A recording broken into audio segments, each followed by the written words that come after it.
नई नई ज्वाइन करी अपनी सिक्किम पोस्टिंग के लिए ट्रेन से गैंगटॉक जा रहा था। उसने देखा कि ट्रेन की सीट के पास आकर बहुत सारे जवान उस सीट पर हाथ पैर जोड़कर जा रहे थे। वो सीट एकदम खाली थी और सीट के नीचे दो बड़े बड़े बक्से पड़े हुए। रमेश को कुछ समझ नहीं आया तो वो अपनी आंखें बंद करके सो गया। देर रात में उसकी आंख खुली तो अंधेरे में उसे आर्मी की यूनिफॉर्म पहने बैठा एक लड़का दिखा जो उसी खाली सीट पर बैठा था और रमेश को एक मुस्कान के साथ देख रहा था। उसे देखते ही रमेश थोड़ा घबरा गया और उठ के बैठ गया। रमेश ने जब उस लड़के से पूछा कि क्या वो सीट उसकी है तो उस लड़के ने आंखों के इशारे से हाँ कहा। तब रमेश ने पूछा कि वो लड़का कौन है और लोग उसकी सीट पर आकर हाथ क्यों जोड़ रहे थे। इस बात पर उस लड़के ने कोई जवाब नहीं दिया।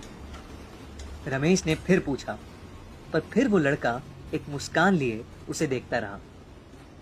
रमेश उस लड़के को पागल बोलकर लेट गया, पर जब उसने वापस उस सीट पर नजर घुमाई तो वहां कोई नहीं था। रमेश को यह सब बहुत अजीब लग रहा था। सारी रात वो उस लड़के के बारे में सोच सोच कर सो नहीं पाया और उसकी खाली सीट को घूरता रहा। सुबह हुई और जब स्टेशन आया तो कुछ आर्मी ऑफिशियल्स उस लड़के की सीट के नीचे रखे दो बक्से लेने आए। रमेश से रहा नहीं गया और जब उसने बाकी ऑफिसर्स से उस लड़के के बारे में पूछा तो उसके होश उड़ गए। उन ऑफिसर्स ने बताया कि वो सीट बाबा हरभजन सिंह की है, जिनकी 1968 में मौत हो चुकी थी। हरभजन सिंह ने 1966 में आर्मी ज्वाइन करी थी और 2 साल बाद ही उनकी पानी में डूबकर मौत हो गई थी। 3 दिन तक जब उनकी लाश नहीं मिली तब बाकी फौज वालों ने उन्हें भगोड़ा घोषित कर दिया। पर एक रात वो अपने दोस्त के एक सपने में आए और उनका शव कहाँ मिलेगा वो बताया। जब आर्मी ने सर्च किया तो उनका शव उसी एग्जैक्ट जगह से मिला। तब से लेकर आज तक हरभजन सिंह फौजियों के सपनों में आकर उन्हें दुश्मन के प्लान्स के बारे में पहले से ही बता देते हैं। इस तरह वो इंडो चाइना बॉर्डर पर 40 साल से इंडिया की रक्षा करते आए।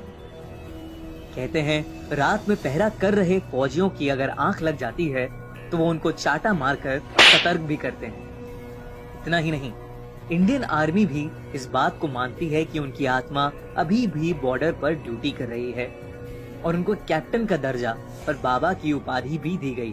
उनके नाम का एक मंदिर भी बनाया गया है जहां उनका एक कमरा है।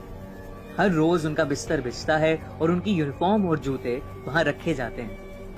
हर बार जब उनके कमरे की सफाई होती है तब बिस्तर पर सिलवटें और उनके जूतों में कीचड़ पाई जाती है। और तो और उन्हें हर साल घर जाने के लिए 2 महीने की छुट्टी भी दी जाती है और उनका सारा सामान उनके गांव भेजा जाता है।